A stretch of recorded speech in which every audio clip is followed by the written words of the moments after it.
நாம் கேட்டுக்கொண்டிருப்பது அழகப்பா பல்கலை சமுதாய வானொலி. இது காரைக்குடியின் முதல் வானொலி.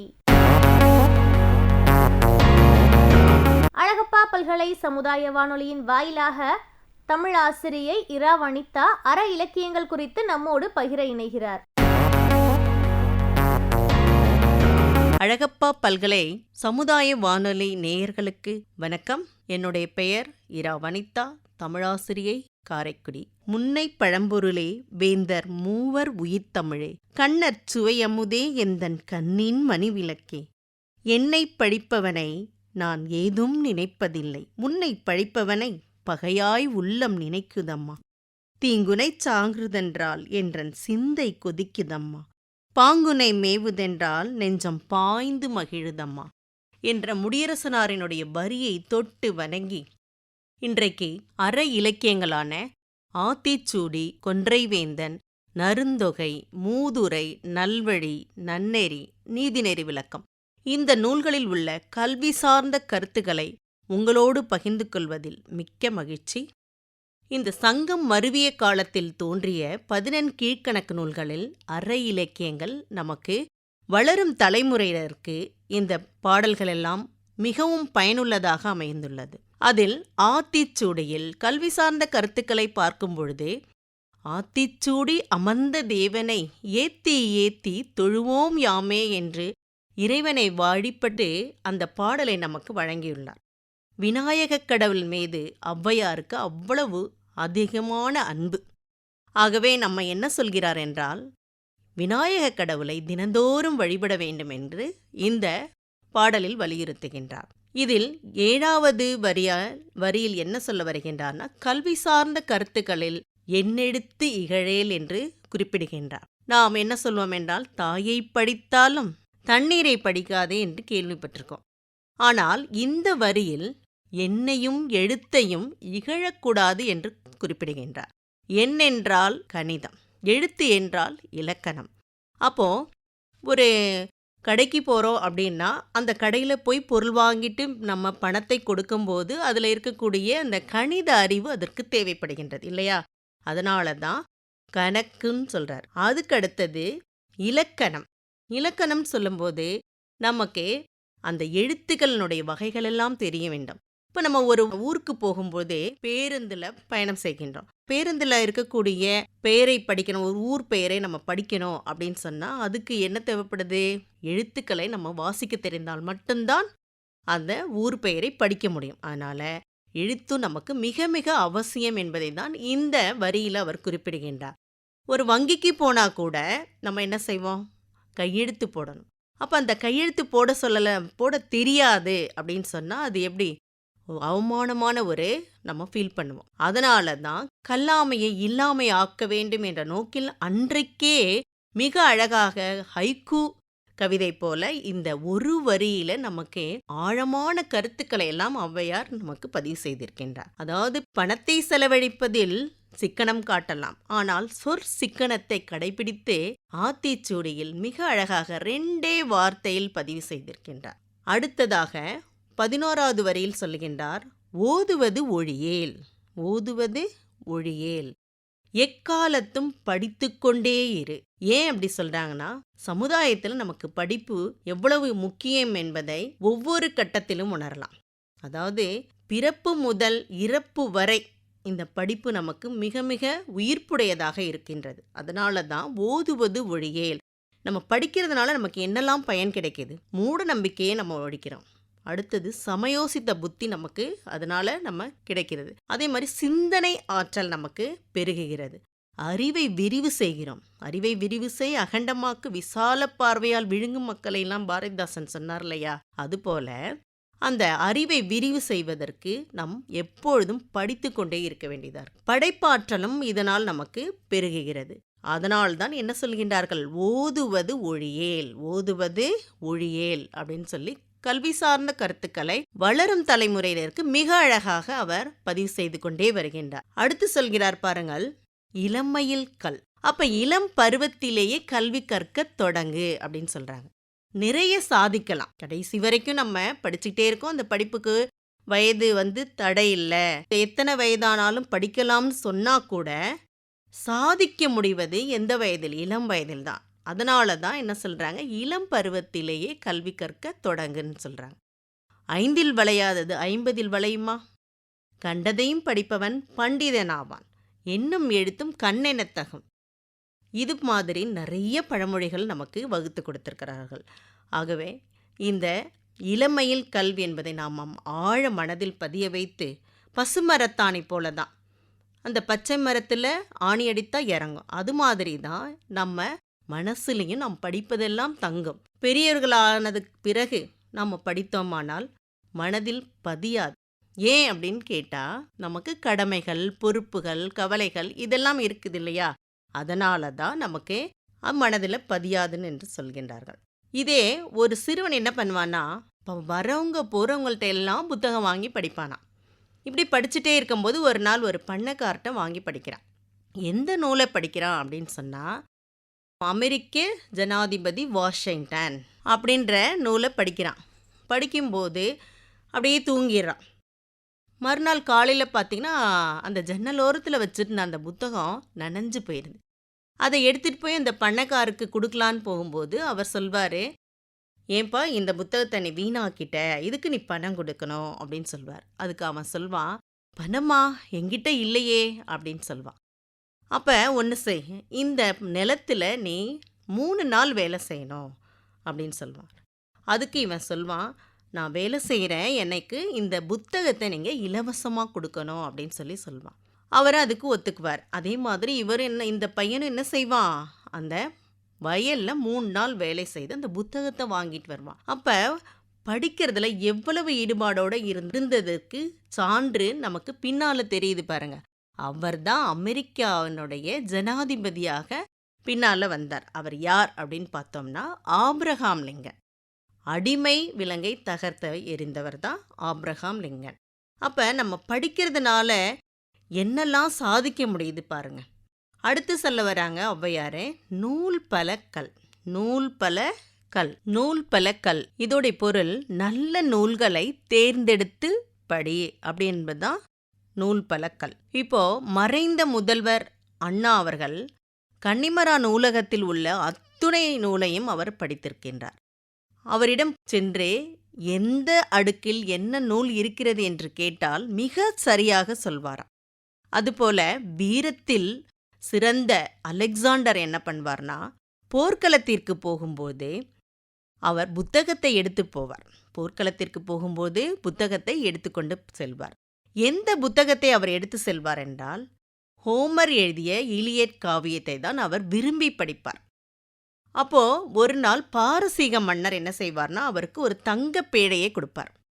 இப்போ கூட இருந்த போர் வீரர்கள்லாம் கேட்பாங்க, இந்த தங்க பேழையில் நீங்கள் என்ன வைப்பீங்க அப்படின்னு கேட்பாங்க. நாம இருந்தால் என்ன செய்வோம், விலை உயர்ந்த தங்கம், வைரம் இதையெல்லாம் வைக்கணும்னு ஆசைப்படுவோம். ஆனால் அவர் என்ன தெரியுமா சொன்னார், அந்த தங்க பேழையில் அந்த காவியத்தை, ஹோமர் எழுதிய இலியட் காவியத்தை நான் வைப்பேன் அப்படின்னு சொல்லியிருக்கிறார். அப்போ நூலை எந்த அளவிற்கு அவர்களெல்லாம் நேசித்தார்கள் என்பது இதெல்லாம் நமக்கு ஒரு எடுத்துக்காட்டு தான். அதே போல் மில்டன் என்ன பண்ணுவார் அப்படின்னா, 5 ஆண்டுகள் கிரேக்க காவியத்தை படித்தார். அதனுடைய விளைவு பிறகு சொர்க்க இழப்பு அப்படின்ற ஒரு நூலையே அவர் படைத்தாராம். அப்போ படைப்பாற்றல் திறன் நூலை வாசிக்கிறதுனால நமக்கு கிடைக்கின்றது. அதனால தான் வாசிப்பை உயிர்ப்பாக கொள்ளணும் அப்படின்னு நம்ம சொல்கிறோம். வாசிப்பை நேசிக்க வேண்டும், வாசிப்பை அது நமக்கு உயிர்ப்பு கொடுக்கிறது அப்படின்னு சொல்கின்றோம். அக்பர் 20,000 நூல்களை வைத்திருந்தார். அதுபோல ஐசக் நியூட்டன் மாடு மேய்க்கும் போது கூட படித்து கொண்டே இருப்பாராம். பகத்சிங்கை தூக்கில் போடுறதுக்கு முன்னால் அவர் லெனின் புரட்சி என்ற ஒரு நூலை படித்து கொண்டிருந்தாராம். அந்த கடைசி அத்தியாயம் படிக்கும்பொழுது தான் அவரை தூக்கிலிட அவர்கள் முன்வந்திருக்கிறார்கள். அப்பொழுது அவர் சில நேரத்தை ஒதுக்கி தருமாறு கேட்டு அந்த நூலையை முடித்தாராம், படித்து முடித்தாராம். இப்படி அண்ணாவும் அறுவை சிகிச்சைக்காக செல்லும் பொழுது அவர் படிக்கின்ற நூலை முடித்ததுக்கு அப்புறம் தான் அறுவை சிகிச்சை செய்து கொண்டாராம். இப்படி பல்வேறு அறிஞர் பெருமக்கள் எல்லாம் நூல்களை விரும்பி விரும்பி வாசித்தார்கள். அம்பேத்கர் என்ன செய்தார்னா, ஒரு நாளைக்கு 18 மணி நேரம் நூலகத்திலே இருப்பார். அப்பொழுது அவருக்கு நேரம் போவதே தெரியாமல் இருக்கும்போது வாயிற்காவலன் இரவாயிற்று ஐயா, வெளியே வாருங்கள், கதவை மூட வேண்டும் என்று சொல்வாராம். அதற்கு பிறகுதான் அவர் வருவார் வெளியே. அதனுடைய விளைவு தான் பின்னால் என்ன செய்தாரு? சட்டத்தையே ஏற்றி கொடுத்தார். இன்னைக்கு நாமெல்லாம் சட்டத்தை பின்பற்றோம் என்றால் அது அம்பேத்கர் அமைத்து கொடுத்த சட்டம்தான். அப்போ படிப்பாற்றலானது நமக்கு எந்தெந்த வழியிலெல்லாம் பயன்படுகிறது பாருங்கள். ஒரு முறை புதுக்கோட்டையில் இருக்கக்கூடிய ஒரு சிறுவன் என்ன செய்திருக்கிறார்னா, அவங்க அப்பா பள்ளிக்கூடத்துக்கு போகிறதுக்கு பேருந்தில் போக சொல்லி பணம் கொடுத்துருக்கிறார். ஆனால் அவர் என்ன செஞ்சுருக்கார் அப்படின்னா, அது பேருந்தில் போகாமல் அந்த பணத்தை சேமித்து வைத்து அப்படியே புத்தகமாக வாங்கினாராம். ஒரு நூலை வாசிக்கும் போது தான் மட்டும் வாசிக்காமல் ஒரு குழுவாக அமைச்சு அவர் வாசிக்கிறதுக்கு மற்றவரையும் அதை வாசிக்க வைத்திருக்கின்றார். பிறகு ஒரு வாசக சாலையை நியமித்து அதில் எல்லாரையும் படிக்கிறதுக்கு ஆர்வத்தையும் ஊட்டியிருக்கின்றார். பிறகு அவர் ஒரு படைப்பாற்றலை அவர் நமக்கு படைச்சிருக்கிறார். அழவல்லியப்பா. இப்படி பல அறிஞர் பெருமக்களுடைய வாழ்க்கையில் நடந்த சுவையான நிகழ்வுகளை எல்லாம் நாம் எதன் மூலம் தெரிந்து கொள்ள முடிகிறது அப்படின்னு பார்த்தீங்கன்னா, நூல்கள் மூலமாக தான் தெரிந்து கொள்ள முடிகிறது. இப்போ இதிலிருந்து நூலுடைய முக்கியத்துவம் நம்ம கண்டிப்பாக உணர்ந்திருப்போம். அடுத்து கொன்றைவேந்தனில் சொல்கிறாங்க, எண்ணும் எழுத்தும் கண்ணெனத்தகும், எண்ணும் எழுத்தும் கண்ணெனத்தகும். எண் ஏற்கனவே நம்ம பார்த்தோம் கணக்குன்ட்டு. எழுத்துனாலும் அது இலக்கணம், இலக்கியம், இது எல்லாவற்றையுமே அது குறிக்கும்னு பார்த்தோம். இது நமக்கு கண்ணென தகும்னா நம்முடைய உடல் உறுப்புகளிலேயே எது ரொம்ப முக்கியமான உறுப்பாக சொல்லப்படுகிறது? கண்ணு தான். அக உறுப்புகளை எடுத்துக்கிட்டோம்னா இதயம் சொல்வோம். அப்போ கண்ணை இமை பாதுகாக்கிறது, ஒரு தூசி விழாம கூட பாதுகாக்கிறது. அது போல தான் நாம எண்ணையும் எழுத்தையும் கண்ணாக போற்ற வேண்டும். வாழ்க்கைக்கு 2 கண்ணா அது இருக்கிறது. இதை தான் எண்ணம் எழுத்தும் கண்ணென தகுன்னு சொல்கிறாங்க.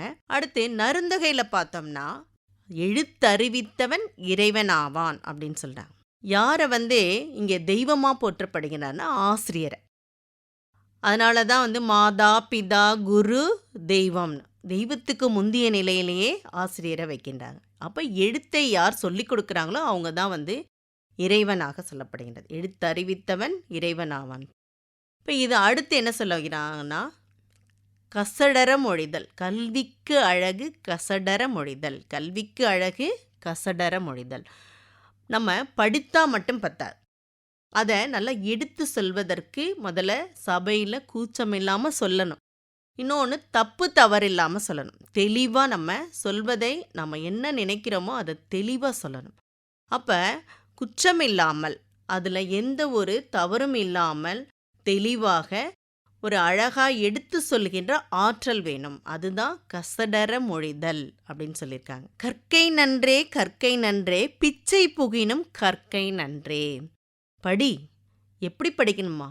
வறுமையில் இருந்தால் கூட பிச்சை எடுத்தாவது படி. ஏன்னா சமூகத்தில் நம்மளை அங்கீகரிக்கணும்னா நமக்கு எது இருந்தால் போதும். செல்வம் இல்லைனாலும், பணம் காசு இல்லைனாலும் எது இருந்தால் உங்களை எல்லாரும் மதிப்பாங்க. கல்வி இருந்தாலே எல்லோருமே மதிப்பார்கள். அதனால தான் பிச்சை எடுத்தாவது படி அப்படின்னு அவங்க அதிவீர ராமபாண்டியர் நமக்கு சொல்லியிருக்கிறார்.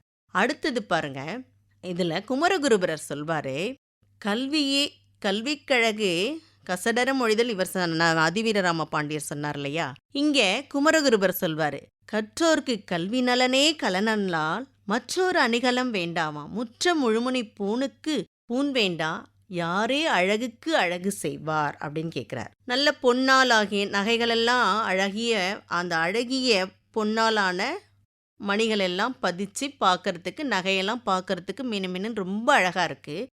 ஆனால் இங்கே என்ன சொன்னா, கல்வி தான் அழகு, நகைக்கு இன்னொரு அழகு சேர்க்கணும்னு அவசியம் இல்லை இல்லையா? அது மாதிரி தான் நம்ம படித்தவர்களுக்கு கல்வி ஒன்றே போதும், அதுவே அழகுடையது அப்படின்னு சொல்கிறாங்க. அப்போ கல்விக்கு அழகு, நகையெல்லாம் வேண்டாம், நமக்கு எது அழகுன்னு சொல்கிறாங்க? படிப்பு தான் அழகு அப்படின்னு சொல்கிறாங்க. அடுத்து என்ன சொல்ல வர்றாருன்னா, மூதுரையில் ஒரு பாடல் அழகாக சொல்லியிருக்காங்க. மன்னனும் மாசர கற்றோனும் மன்னனின் கற்றோன் சிறப்புடையன், மன்னர்க்கு தன் தேசம் அல்லார் சிறப்பில்லை, கற்றோருக்கு சென்றமிடமெல்லாம் சிறப்பு அப்படின்னு சொல்கிறாங்க. ஒரு நாட்டில் மன்னர் சொன்னால் எல்லோருமே கட்டுப்படுவாங்க. மன்னனுடைய ஆணைக்கு கட்டுப்படாதவங்க யாருமே இருக்க முடியாது. அதுக்கு தான் ஔவையார் முன்னாடி ஆத்திச்சூடியில் கூட சொல்லுவாங்க, சக்கர நேரி நெல் அப்படின்னு சொல்லுவாங்க. அரசிடம் சட்டத்திற்கு அடங்கி நட அப்படின்னு சொல்கிறாங்க. அதனால் நம்ம மன்னருக்கு எவ்வளோ மரியாதையெல்லாம் கொடுப்போம்.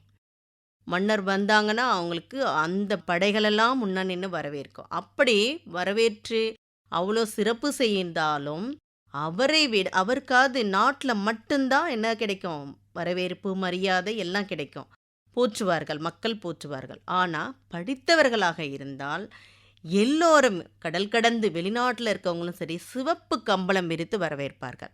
இதை நாம் அனுபவத்தில் பார்த்துக்கிட்டு தான் இருக்கோம். அதனால தான் என்ன சொல்கிறாங்க, மீண்டும் மீண்டும் இந்த கல்விதான் சிறந்தது அப்படின்னு சொல்கிறாங்க. கல்வியே கற்புடைய பெண்டீர பெண்டிற்கு செல்வ புதல்வனே தீங்கையா மல்லல் வெறுக்கையா மாணவ மண்ணுறுத்தும் செல்வமும் உண்டு சிலர்க்கே அப்படின்னு குமரகுருபரர் இன்னொரு பாடலில் சொல்கிறார்.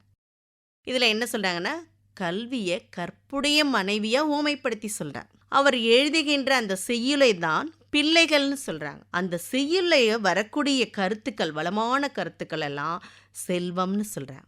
இதையெல்லாம் வைத்து தான் ஒரு சபையில் பேசக்கூடிய ஆற்றல் கிடைக்குது அப்படின்னு சொல்கிறாங்க. கல்வி நமக்கு பயன்படுகிறது. அதனால் இந்த கல்வியை நம்ம தேடி தேடி படிக்க வேண்டும். இந்த கல்வியை நம்ம என்ன செய்யணும், வாழ்க்கைக்கு பயன்படுகின்ற மதிப்பு, சமூகத்தில் நமக்கு ஒரு அந்தஸ்தையும் மதிப்பையும் தருகின்ற இந்த அழியாமல் காக்கின்ற கல்வியை, எல்லா செல்வங்களும் அழிந்து விடக்கூடியது. ஆனால் நீங்கள் படித்ததை என்ன செய்யலாம், உங்களுடைய பேருக்கு பின்னால் போட்டுக்கொள்ளலாம்.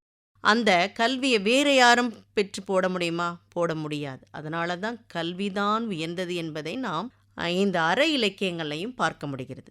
இந்த வாய்ப்பை நல்கிய அழகப்பா பல்கலைக்கழகத்திற்கு, அழகப்பா பல்கலை சமுதாய வானொலி நேயர்களுக்கு என் மனமார்ந்த நன்றியை தெரிவித்துக் கொள்கின்றேன். நன்றி.